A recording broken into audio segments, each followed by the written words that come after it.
को सादर नमस्कार। मैं डॉक्टर हरिभजन प्रियदर्शी, प्रवक्ता हिंदी, राजकीय कन्या वरिष्ठ माध्यमिक विद्यालय मलोट, आज आप सभी के समक्ष कक्षा 11वीं के पाठ्यक्रम में संकलित नई नौकरी लघु कथा लेकर उपस्थित हुआ हूं।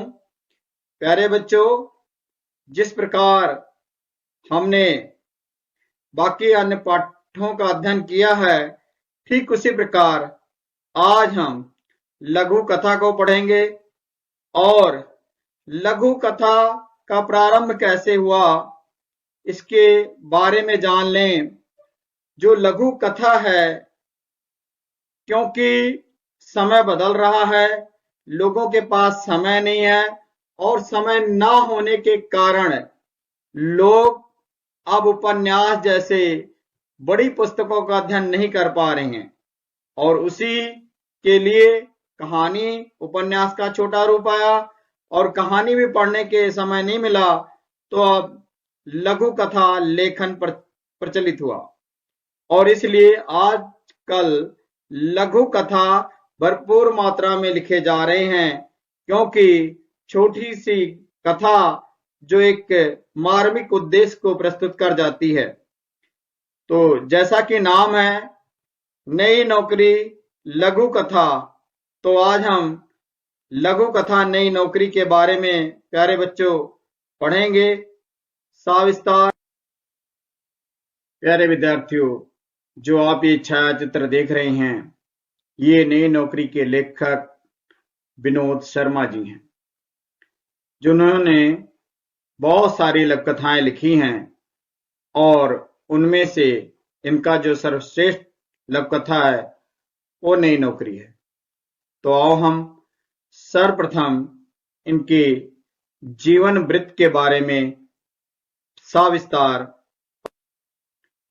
प्यारे बच्चों, अब हम देखते हैं विनोद शर्मा जी का जीवन वृत्त।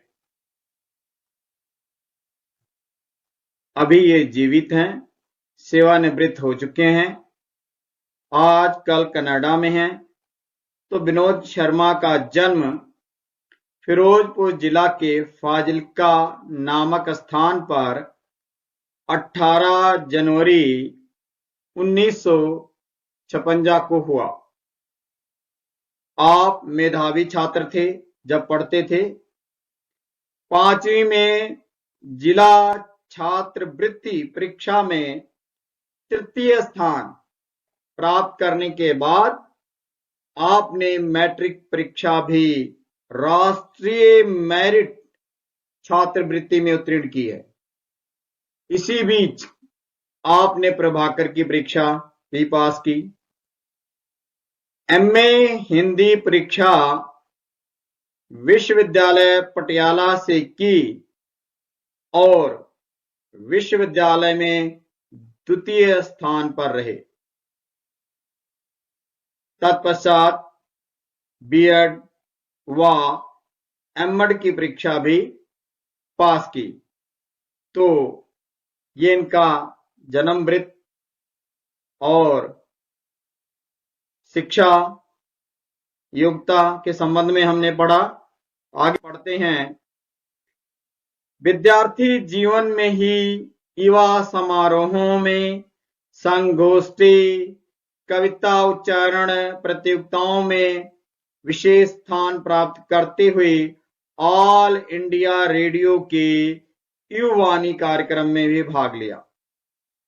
मतलब कविताएं लिखना और प्रतियोगिताओं में हिस्सा लेना इनके विद्यार्थी जीवन काल से ही प्रारंभ हो गया था।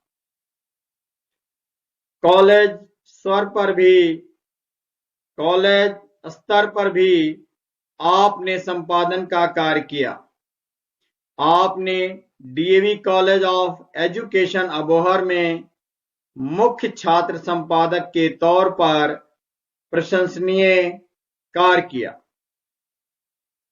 एक गणित अध्यापक के रूप में अपना अध्यापन कार्य शुरू करते हुए 17 वर्ष तक आदर्श स्कूल भागसर मुकत्सर में हिंदी प्राध्यापक के रूप में सेवा करने के बाद आप आज का लाभ आदर्श सीनियर सेकेंडरी स्कूल कोट भाई मुकत्सर से प्रिंसिपल के पद से सेवानिवृत्त होकर स्वतंत्र लेखन कार्य में साहित्य सेवा में लगे हुए हैं, साहित्य की सेवा कर रहे हैं। तो इनकी लिखी हुई जो हम कथा पढ़ेंगे प्यारे बच्चों, वो है नई नौकरी। बड़ी अच्छी है, बड़ी भाव विभोर करने वाली ये हमारी लघु कथा है। इनके समसामयिक समस्याओं व शैक्षणिक विषयों पर अनेक निबंध रचनाओं की बात हम कर रहे हैं। अब लघु कथा, कविता, गीत का प्रकाशन जागृत हिंदी, दैनिक ट्रिब्यून, स्वाति, लहू की लौ नामक पत्र पत्रिकाओं में होता रहा है। कांटों में फूल लघु कथा संग्रह का सफल संपादन आपने किया। आपने हिंदी भाषा व साहित्य के विकास के लिए साहित्य सभा फाजिल्का व हरियाणा प्रादेशिक साहित्य सम्मेलन मंडी डबवाली में कार्य किया। कहने का मतलब यह है प्यारे बच्चों कि इन्होंने हिंदी को प्रफुल्लित करने के लिए अपना प्रयास जारी रखा। आपका काव्य संग्रह शिशिर का अंत व कथा संग्रह भी प्रकाशित हो चुका है, जो प्रशंसनीय है। पंजाब स्कूल शिक्षा बोर्ड द्वारा भी आपको साहित्य में योगदान देने के कारण सम्मानित किया जा चुका है। तो इस प्रकार प्यारे बच्चों अनेक सम्मान से विभूषित भी हो चुके हैं हमारे लेखक विनोद शर्मा जी। प्यारे बच्चों अब हम लघु कथा नई नौकरी का पाठ परिचय देखते हैं। नई नौकरी लघु कथा आधुनिक जीवन के स्वार्थ में प्रवेश की कहानी है। आजकल प्रत्येक आदमी स्वार्थी है प्यारे बच्चों। बिना स्वार्थ के कोई किसी को बुलाता तक नहीं। आज के जीवन में रिश्तों की अहमियत स्वार्थ के आधार पर टिक सी गई है। रामचरितमानस की ये उक्ति स्वार्थ लाग करहि सब प्रीति वाली बात देखने को मिलती है। भाषा सरल है, एक सामाजिक समस्या को छूने का प्रयास किया है। बस लघु कथा पाठक को भीतर से कहीं कचोटती है। तो ये प्यारे बच्चों हमारा पाठ परिचय है लघु कथा। आगे हम चलते हैं और नई नौकरी को पढ़ते हैं। तो आओ हम पढ़ते हैं नई नौकरी लघु कथा। बस मां अब और सहन नहीं कर सकता। तुम दूसरों के जूठे बर्तन साफ करो, ये मेरे लिए डूब मरने वाली बात है। सुबोध ने चारपाई पर बैठते हुए कहा। क्या बात है प्यारे बच्चों, आगे देखो। सुबोध थोड़ा सा परिचय दे दूं। यहां पर जो पात्र हैं सुबोध है, सुबोध की मां है, सुबोध की पत्नी है, उसके यहां गुड़िया है, नौकरानी है। अब आगे देखो, दोबारा फिर हम पढ़ते हैं। बस मां अब और सहन नहीं कर सकता। तुम दूसरों के जूठे बर्तन साफ करो, ये मेरे लिए डूब मरने वाली बात है, सुबोध ने चारपाई पर बैठते हुए कहा। यशोदा की आंखों में आंसू आ गए। क्या बात है, आखिर अपना खून अपना ही होता है। चलो 2 साल के बाद ही सही, बेटे ने खबर तो ली। पति की मृत्यु के बाद यशोदा सुबोध के साथ रहने लगी थी, लेकिन बहू के साथ कहा सुनी जब सीमा से बाहर हो गई तो यशोदा वापिस आ गई। सोचती थी बेटा आएगा, वापिस ले जाएगा, लेकिन निराशा ही हाथ लगी। आज वह खुशी से पागल हो गई थी। कौन? बेचारी यशोदा, जो कि विधवा थी, जिसको केवल अपने बेटे का और बहू का सहारा था। आज बेटा उसे लेने आया है ना, इसलिए आज वो खुशी से पागल हो रही है, बहुत ज्यादा प्रफुल्लित हो रही है कि कितने वर्षों के बाद आज मेरा बेटा मुझे लेने के लिए यहां आया है। आगे देखते हैं बेटे लघु कथा को। सवाल करती है कौन? यशोदा। किससे? अपने बेटे से, क्योंकि कई वर्षों के बाद आज बेटे को मां की याद आई है, तो पूछना तो हर एक मां का फर्ज होता है। तो क्या सवाल करती है, देखो प्यारे बच्चों। लेकिन बेटा, बहू क्या सोचेगी? एकाएक यशोदा के मुंह से निकल गया। सवाल तो करना था। बहू ने तो उसे वहां से लड़ झगड़ कर भगाया था, तो सवाल करती है, प्यारे बच्चों देखो लाइन। लेकिन बेटा, बहू क्या सोचेगी? एकाएक यशोदा के मुंह से निकल गया। फिर सुबोध क्या करता? वाह मां, वाह, कैसी बात करती हो। अरे तुम्हारी बहू ने तो मुझे यहां भेजा है, और उसने कौन सा घर बैठे रहना है, उसे तो नई नौकरी मिल गई है। अब तो चौका, बर्तन और गुड़िया सब तुम्हारी ही जिम्मेदारी है। उसने तो नौकरानी तक को हटा दिया।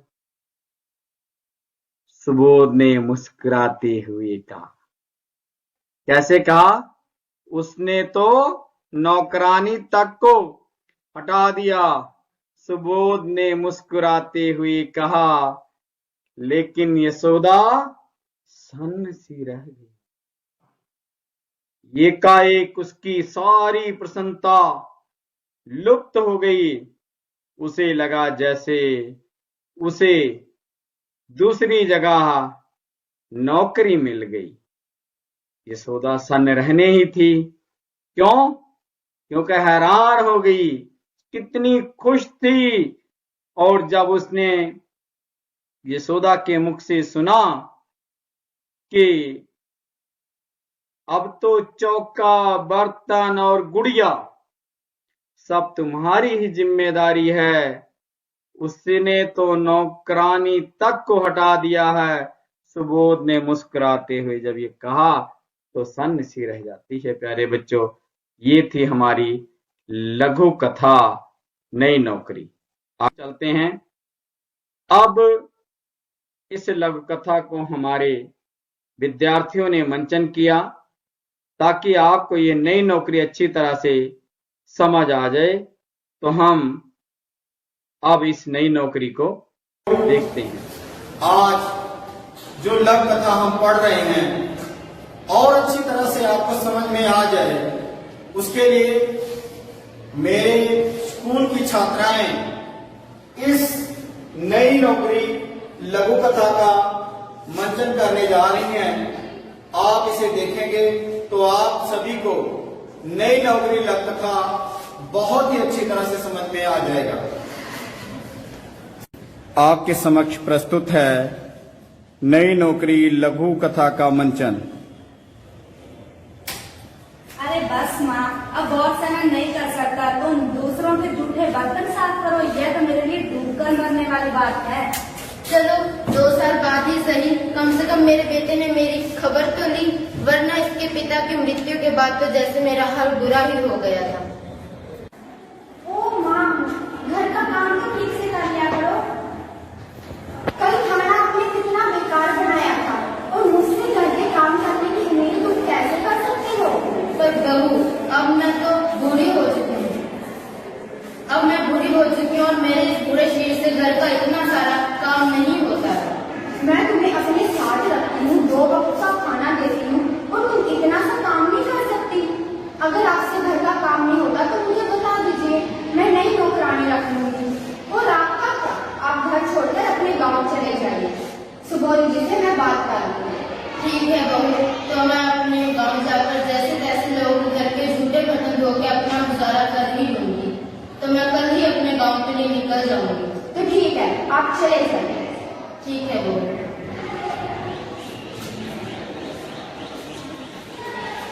तो सेठ और सेठानी जो गांव के अमीर लोग हैं, उनके यहाँ सुबोध की माँ यशोदा काम मांगने के लिए आती है, क्योंकि बहू के द्वारा यशोदा को निकाल दिया गया है। सेठानी जी नमस्ते। सेठ जी नमस्ते। सेठानी जी, मुझे आपसे एक जरूरी बात करनी है। मेरे बेटे और मेरी बहू ने मुझे अपने घर से बाहर निकाल दिया है और मैं आपके पास यहाँ कोई छोटा मोटा काम हो वो मांगने के लिए आई हूँ। अरे सुनिए जी, यह माँ हमारे यहाँ काम मांगने आई है, क्या हम इन्हें यहाँ काम पर रख लें? हाँ तो ठीक है, इन्हें काम पर रख लो। तो आप कल से काम पर आ जाएगी। ठीक है सेठानी जी, धन्यवाद सेठ जी, धन्यवाद सेठानी जी। बेटा बहू के द्वारा नौकरी पर बेबस करने के लिए ये यशोदा को अगर घर से ना निकाला जाता प्यारे बच्चों, तो आज वो अपने बेटे और बहू के साथ होती। तो इस प्रकार गांव के सेठ और सेठानी के यहाँ ये नौकरी करने लगती है।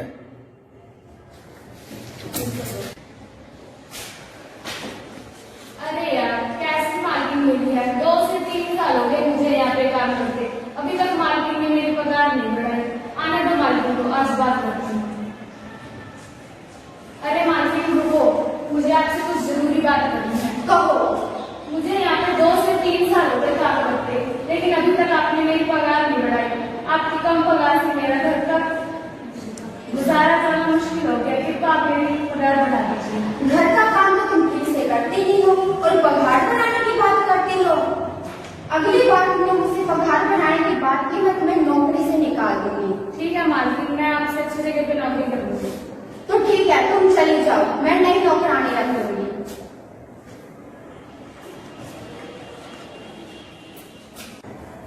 बेटा सुबोध के घर पर एक लड़की का जन्म होता है और घर के कामकाज के लिए सुबोध की पत्नी सुबोध से कहती है, गांव जाकर माँ को ले आओ। सुनिए सुबोध जी, मुझे नई नौकरी मिल गई है और घर का काम काज और गुड़िया को संभालना मुश्किल हो गया है। मैंने तो नौकरानी को भी हटा दिया है। आप जाके अपनी माँ को ले आइए ताकि वह घर का चोखा बर्तन और मेरी गुड़िया को संभाल सके। तो ठीक है, मैं आज ही गाँव जाता हूँ और माँ को लेकर आता हूँ।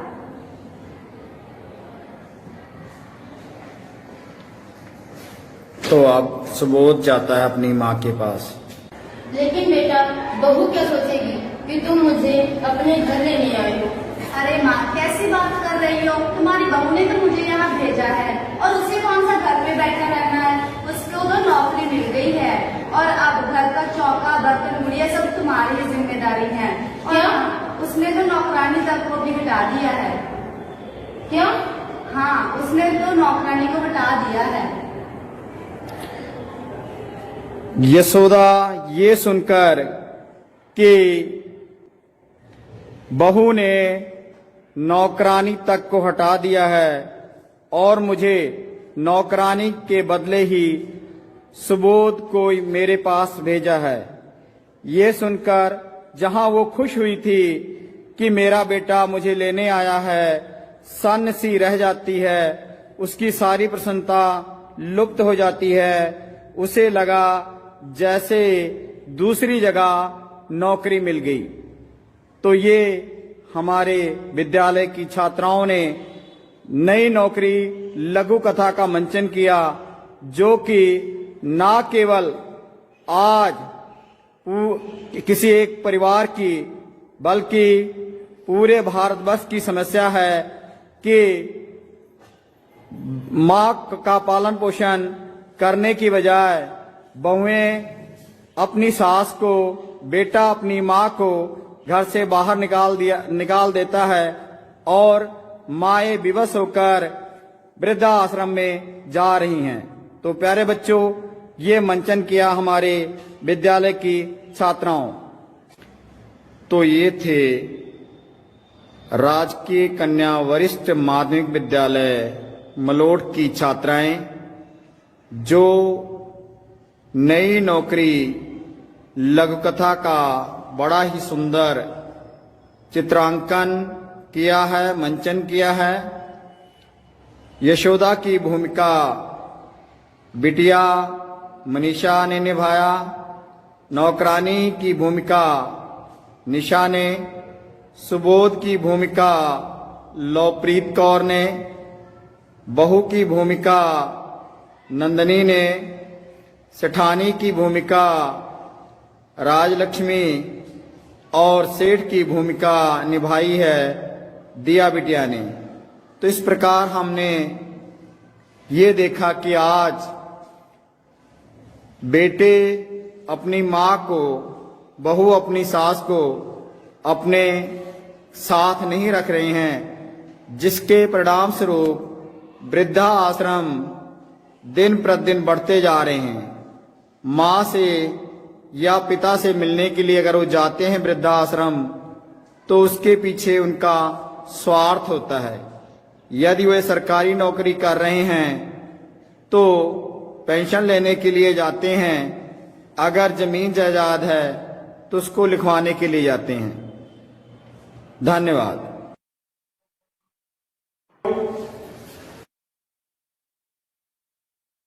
तो प्यारे बच्चों, हमने देखा आप सभी ने कि किस प्रकार इस समस्या का उद्घाटन, जो प्रत्येक परिवार, भारतवर्ष के परिवारों की कहानी है, और प्रत्येक व्यक्ति आज भौतिकवादी बन चुका है, पैसे की दौड़ में अंधा हो चुका है, रिश्ते हमारे तार तार हो रहे हैं। जिस प्रकार सुबोध को जब अपनी बिटिया का पालन पोषण करने हेतु और घर पर नौकरानी की जरूरत महसूस करता है, तब पत्नी के कहने पर वो यशोदा को लेने के लिए आता है। तो मुझे उम्मीद है कि आपको ये लघु कथा बहुत ही अच्छी तरह से समझ में आ गया होगा। अब प्यारे बच्चों, क्रमवार हम इस पाठ में दिए गए अभ्यास के प्रश्न को हल करेंगे, जो पेपर की दृष्टि से बहुत ही अधिक महत्वपूर्ण है। तो पहला प्रश्न हम हल करते हैं। पहला प्रश्न कौन सा है? आपके समक्ष उपस्थित है और आप इसका उत्तर भी देखें। यशोदा अपने बेटे सुबोध का घर क्यों छोड़ आई थी? यशोदा अपने बेटे सुबोध का घर क्यों छोड़ आई थी? उत्तर देखो प्यारे बच्चों, आप सभी को ज्ञात हो गया होगा कि मां क्यों छोड़कर आई थी। यशोदा अपने बेटे सुबोध का घर इसलिए छोड़कर आई क्योंकि बहू के साथ उसकी नहीं बनती थी। प्रतिदिन दोनों की लड़ाई झगड़ा हुआ करती थी। यशोदा के काम में यशोदा की बहू अक्सर कमियां निकाला करती थी और इसलिए बहू से तंग आकर यशोदा अपने बेटे सुबोध का घर छोड़ आई थी। तो ये था हमारा पहला प्रश्न प्यारे बच्चों। अब हम आगे देखते हैं दूसरा प्रश्न। सुबोध यशोदा को लेने क्यों आया था? हमने लघु कथा पढ़ लिया, आपको समझ में आ गया होगा क्यों। जब सुबोध के घर बेटी ने जन्म लिया तो बेटी को संभालने वाला तथा घर का काम काज करने वाला कोई नहीं था। पत्नी के कहने पर सुबोध यशोदा को लेने के लिए गांव आया। उत्तर दोबारा पढ़ देता हूं प्यारे बच्चों। जब सुबोध के घर बेटी ने जन्म लिया तो बेटी को संभालने वाला तथा घर का काम काज करने वाला कोई नहीं था। पत्नी के कहने पर सुबोध यशोदा को लेने के लिए गांव आया।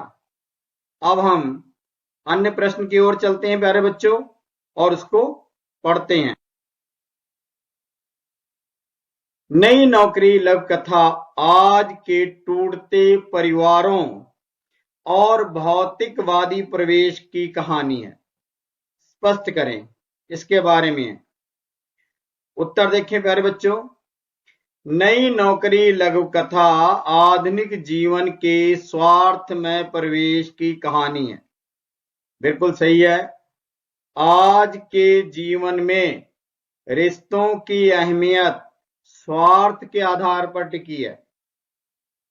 स्वार्थ लाग करहि सब प्रीति वाली बात देखने को मिलती है। आज कल रिश्तों को भौतिकता की कसौटी पर आंका जाने लगा। मतलब अगर आप परिवार में सबसे निर्धन गरीब हैं तो आपको कोई रिश्तेदार नहीं बुलाएगा, आपके काम कोई रिश्तेदार नहीं आएगा। लेकिन अगर आप अमीर हैं, आपके पास खूब धन दौलत है, जमीन जायदाद है, तो आपके रिश्तेदार भी आपको बुलाएंगे, आपके रिश्तेदार भी आपको पूछेंगे। स्नेह प्यार और अपनत्व की भावना समाप्त हो चुकी है प्यारे बच्चों। तो ये है कि आज हम भौतिकवादी प्रवेश में प्रवेश कर चुके हैं। इसीलिए स्नेह प्यार और अपनत्व की भावना दिन प्रतिदिन समाप्त हो रही है और सभी रिश्ते भौतिकवादी और स्वार्थ पर टिक गए हैं।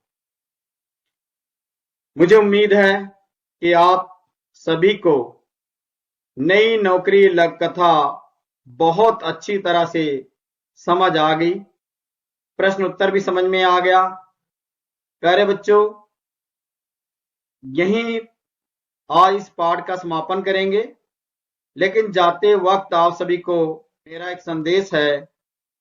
वो संदेश ये है कि सभी बेटे अपनी मां का आदर सत्कार करें, उन्हें सम्मान दें। स्वार्थ को छोड़कर मां का ऋण हम उतार नहीं सकते सारी जिंदगी। मां से किसी भी प्रकार का कोई स्वार्थ का नाता नहीं होना चाहिए। जिस जननी ने हमें जन्म दिया है उसको संभालना हमारा परम कर्तव्य और फर्ज बनता है। तो यहीं पर विराम देता हूं। आप सभी का बहुत बहुत धन्यवाद।